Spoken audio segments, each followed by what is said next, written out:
Kemarin saya bertemu sama sahabat lama saya yang mantan menteri dan juga menjadi pengusaha tangguh, karena di masa 3 kali masa resesi Indonesia tahun 98, 2008 dan masalah pandemi, dia tetap membukukan profit dan keuntungan yang sangat luar biasa. Menjadi bisa dikatakan dia adalah pengusaha tangguh. Tapi pengusaha adalah passionnya dia.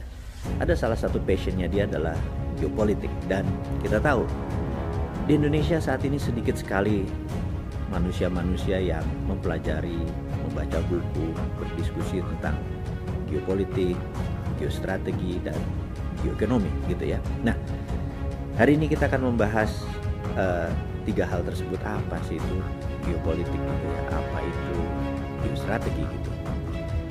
Geopolitik terjemahan bebas aja, ini bukan arti literatur di kampus-kampus dunia yang mengartikan apa itu geopolitik. Itu bisa bermeter-meter, bisa berparagraf-paragraf, tapi kita sederhanakan.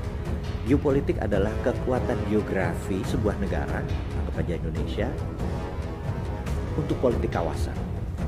Geoekonomi adalah kekuatan geografi kita untuk kemanfaatan ekonomi Indonesia. Itu kira-kira terjemahan bebasnya. Yang saat ini geoekonomi misalnya masih belum dimanfaatkan dengan bagus kekuatan geografi kita untuk ekonomi bangsa kita. Kemudian juga geopolitik kita di kawasan juga belum secanggih mungkin zaman Pak Harto, zaman Pak Karno. Kita tahu ya, kenapa kita membandingkan, yang bagus kita bandingkan, kalau yang jelek kita hilangkan. Itulah gunanya belajar sejarah. Di zaman Pak Karno, Indonesia adalah the strongest military, the strongest country in the southern hemisphere, atau negara militer terkuat di belahan bumi selatan Katulistiwa. Dan kita punya MiG, kita punya pesawat, kita punya kapal perang yang cerita panjang lah. Saya ada cek sendiri di Wikipedia kekuatan militer kita di tahun 60-an di zaman Pak Harto. Dan di zaman Pak Harto kita tahu dia adalah lobbyis yang paling powerful. Kita kasih contoh dulu sebelum kita maju ke zaman sekarang. Kita tahu saya dulu pernah sekian lama menjadi staf khusus sebuah kementerian di Bilangan Merdeka Barat gitu ya. Nah, tugas saya adalah menganalisa, menstrategikan sebuah data-data intelijen, khususnya bidang ekonomi. Dan di salah satu masa tugas waktu itu ada kegiatan di mana ada 10 warga Indonesia yang diculik di Sambuaga. Dan bersama seorang Maijen kita melakukan, ya bisa dikatakan operasi awal untuk mengetahui di mana posisinya tersebut. Dan kita diterima oleh pihak Filipina setelah 1 bulan kita mengadakan diplomasi. Yang mengejutkan oleh senior saya ini, Pak Maijen ini, dia murka sekali karena yang diterima di sana adalah hanya seorang mayor gitu. Dia bilang, saya ini bintang 2 Maijen, diterimanya mayor itu berarti melecehkan Indonesia, alias Indonesia udah nggak dianggap kakak lagi oleh Filipina. Ini saya minta maaf kalau hal-hal seperti begini sangat menimbulkan banyak perdebatan, tetapi ekspresi dia saya terima bahwa gila lo, gue Maijen lo, diterimanya mayor doang, ini nggak dianggap banget nih Indonesia gitu ya. Kayak kita skip sebentar. Itu sekarang. Kita bandingkan dengan beberapa tahun yang lalu sewaktu Garuda Indonesia itu dibajak, dan yang tadinya pesawat itu adalah lokal tahu-tahu diarahkan ke Don Muang di Thailand. Begitu kapal kalah Don Muang, waktu itu Pak Yoga Sugama adalah pemimpin tertinggi. Pak Yoga Sugama adalah pemimpin tertinggi, menelpon langsung Menteri Pertahanan Thailand dan mengatakan bahwa dia akan mengirim pasukan untuk menyergap dan menyelesaikan memproses Woyla tersebut. Jawaban Kementerian Pertahanan Thailand tanpa meminta, seakan-akan tanpa meminta konsultasi kepada Perdana Menterinya, jawabannya adalah silakan. Dan ini yang menarik. Sewaktu kami masuk ke wilayah pedalaman atau di Filipina kemarin, kami tidak boleh menggunakan seragam. Saya sih nggak menggunakan seragam, tapi Pak Majen ini menggunakan seragam, tidak boleh. Kita harus menggunakan pakaian biasa, pakaian dinas ataupun pakaian biasa. Tidak boleh menggunakan battle suit atau baju perang. Dan permintaan Pak Yoga untuk Kopassus masuk ke Thailand adalah menggunakan full battle suit atau baju perang lengkap.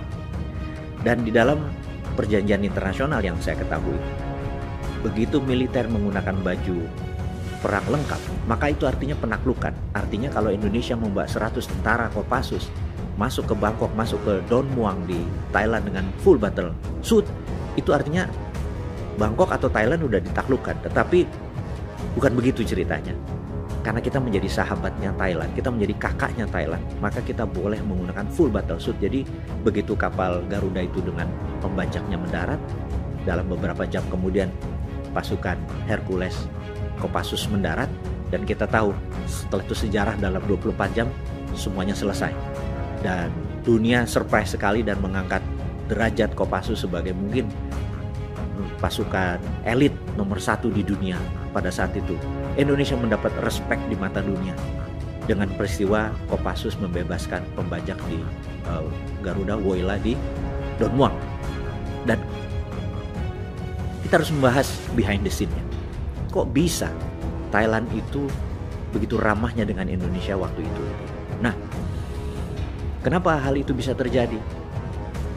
Kita mundur sebentar. Mundurnya bagaimana? Mundurnya adalah begini. Ketika Pak Harto di zaman pemerintahannya membangun pupuk ASEAN Aceh Fertilizer, maka gas itu dipakai untuk ASEAN Fertilizer itu pupuknya bukan saja untuk Indonesia, tapi sebagian sekian persen diberikan kepada Thailand gratis dan diberikan kepada pemerintahan Vietnam gratis. Apa yang terjadi? Banyak orang protes, kok gratis, mereka harusnya bayar, bukan ini merugikan kita gitu ya. Oh tidak, bagi seorang Pak Harto yang memiliki pemikiran geostrategis yang sangat strategis tadi, maka dia bilang enggak. Apa yang terjadi pada saat Indonesia di musim kemarau? Menarik sekali. Pada saat Indonesia kemarau, beras kurang, apa yang terjadi? Thailand, Vietnam mengirim beras ke Indonesia tanpa minta 1 rupiah pun. Karena itu, di zaman Pak Harto tidak ada kelaparan. Ini karena pintarnya dia melakukan strategi, menggunakan kekuatan geoekonomi tadi untuk mempengaruhi politik kawasan. Nah, kita belajar banyak bahwa setelah generasi beliau maka hampir dikatakan cara bernegaranya itu tidak keren gitu ya. Nah, New Mind ini akan membawa kembali seperti itu kembali, kedaulatan kawasan. Jadi kalau kita datang ke Filipina ya tidak diterima mayor, majen, kalaupun yang pangkatnya lebih tinggi gitu ya. Juga pada saat kita minta sesuatu, Singapura begini, Malaysia begini, Thailand begini, dia bilang siap kakak, masuk kakak gitu ya. Karena kita saling membantu. Saat ini kita di kawasan belum terlalu direspek lagi. Itu harus dikumpulkan. Itu yang namanya geoekonomi dan geopolitik. Kita pahami kekuatan geografi untuk memanfaatkan kekuatan politik kawasan, menggunakan kekuatan geografi untuk memanfaatkan keuntungan ekonomi. Contoh lagi, kita tahu begitu New Mind mendapat mandat, kalau tadi printing money, sekarang untuk geoekonomi bagaimana? Sahabat semua tahu, dimanapun Anda saat ini pasti tahu bahwa di dunia ini mungkin ada 6-7 selat utama dunia. Selat, termasuk terusan itu juga selat. Ada terusan Suez, terusan Panama, di mana yang disebut mereka adalah wilayah utama karena kapal komersial lewat di sana. Di Indonesia ini ada 4 selat utama dunia. Ini yang harus diingat. Kenapa dikatakan 4 selat ini selat utama dunia? Karena memang dilewati oleh kapal-kapal internasional. Kita kasih contoh. Kita tahu negara di utara Indonesia itu ada Filipina, ada Hong Kong, ada Taiwan, ada Korea Selatan, ada Jepang, dan pastinya ada Tiongkok. Tiongkok ini udahlah kita tahu menjadi number 1 producer country, negara penghasil di dunia. Nah, 80% produknya itu pergi ke Eropa, pergi ke Asia Barat, pergi ke Afrika, pasti lewat Indonesia. Kemudian 20%-nya tidak lewat Indonesia karena ke Amerika Utara. Nah, ada sekitar 100.000 kapal setiap tahun lewat selat di Indonesia. Nah, berita buruknya kapal-kapal niaga itu nilainya mungkin sekitar berapa? 3 triliun dolar. 3 triliun dolar itu hampir berapa? 20 kali APBN Indonesia. Kalau APBN Indonesia itu sekitar 150 billion. Bayangin 20 kalinya APBN Indonesia lewat kapal-kapal niaga tadi. Lewat mana?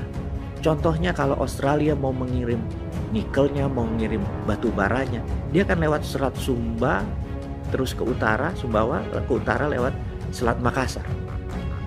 Begitu juga kapal-kapal dari Selat Hormuz untuk mengirim minyak, dia lewat Selat Makassar juga ke utara menuju, kita tahu setiap hari ada 18 juta barel yang dibutuhkan oleh China, dibutuhkan oleh Jepang, dibutuhkan oleh Korea, itu semua lewat Selat Makassar. Nah, kalau kapal-kapal Tiongkok atau China itu pasti lewat Selat Malaka karena itu port kelangnya, Port Dickson, Malaysia, termasuk Singapura, pelabuhannya itu dilewati kapal-kapal mereka. Nah, bisa dibayangkan kita cuma dapat tainya doang, dapat kotorannya doang, nggak ada benefitnya dari kapal tuh lewat perairan internasional. Emang ada UNCLOS, memang ada perjanjian itu, tapi UNCLOS itu adalah penjajahan atas wilayah laut Indonesia. Jadi Newman pasti akan melawan UNCLOS, United Nations yang punya aturan itu. Kita berani, kita harus berani. Karena dulu untuk membuat Indonesia jaya di zaman Sriwijaya, zaman Hang Tuah, Sriwijaya adalah menjaga Selat Malaka di choke point-nya. Di choke point itu selat yang terdekatnya. Kemudian Majapahit juga demikian.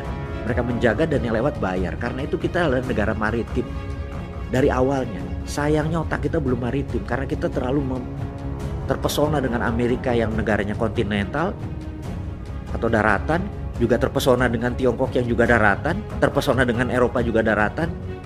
Sahabat semua, kita adalah negara maritim terbesar di dunia yang cara berpikirnya masih kayak orang darat gitu ya. Nah, harusnya kita memanfaatkan. Jadi apa yang terjadi kalau Newman ingin memanfaatkan geopolitik dan geoekonominya?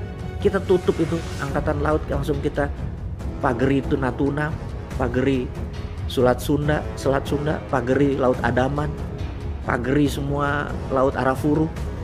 Jadi kapal dari Australia kalau mau lewat nggak bisa Selat Sumbawa lagi, muter lu ke Papua Nugini. Itu bisa 5 hari lebih lama dan mereka harus mengeluarkan duit mungkin 2-3% lebih mahal.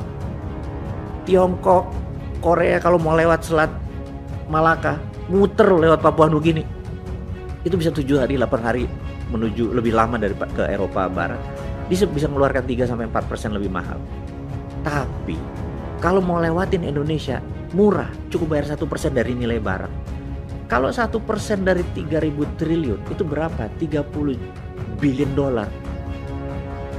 Itu kan hampir 1/4 APBN. Jadi rakyat nggak usah dicekek-cekek pakai pajak lah, Bapak Ibu. Selat-selat di Indonesia ini dipergunakan. Anda yang bilang, yang pro Amerika bilang, wah nanti Amerika marah. Yang pro Tiongkok juga, wah nanti Tiongkok marah. Gampang. Buat perusahaan asuransi, 15% kita kasih Amerika, 15% kita kasih Tiongkok. Kita harus bagi-bagi cuan, bener nggak? Kita dapat 70%, kita yang ngelola. Jadi waktu lewat itu bayar asuransi. Karena kita ngurusin tainya lu pada buang itu semua. Sekarang jadi bersih laut itu, jadi aman. Karena kita punya kedaulatan. Itulah kekuatan geoekonomi. Kekuatan geografi untuk manfaat ekonomi rakyat kita. Kemudian geostrategi, kita pasti dianggap. Apakah kita takut? Itu pemerintah atau pemimpin harus punya biji gitu loh. Jangan menguntungkan oligarki doang. Rakyatnya nggak makan ini harus dipermudah jalan hidupnya. Jadi selain kita punya ide, di sini kita perlu orang yang punya biji, punya nyali gitu. Biji itu bukannya porno ya, tapi punya nyali. Nah, jadi nggak heran kalau Newman agak kurang ajar. Berharap perang dunia ketiga benar-benar terjadi di Eropa Timur, dar-der di sana, bedil-bedilan di sana, mata dunia lihat ke sana. Kita melakukan 2 hal, printing money, ngeprint semua, cetak duit tadi untuk menjadikan nelayan punya kapal gratis, punya cold storage gratis karena gasnya kita ada di mana-mana untuk bahan ini. Kemudian kita tutup itu laut untuk melihat untuk menekan, untuk namanya deterrent factor, untuk faktor penggentar. Habis itu Indonesia pasti akan direspek gitu ya. Persis seperti dulu kita direspek sebagai kakak tertua, sebagai pengendali. Itulah ke depan kalau New Mind mendapat mandat secara geostrategi, geoekonomi, dan geopolitik, kita pasti membuat Indonesia berdaulat. Saya rasa itu aja kali ini. Terima kasih. Salam sehat selalu.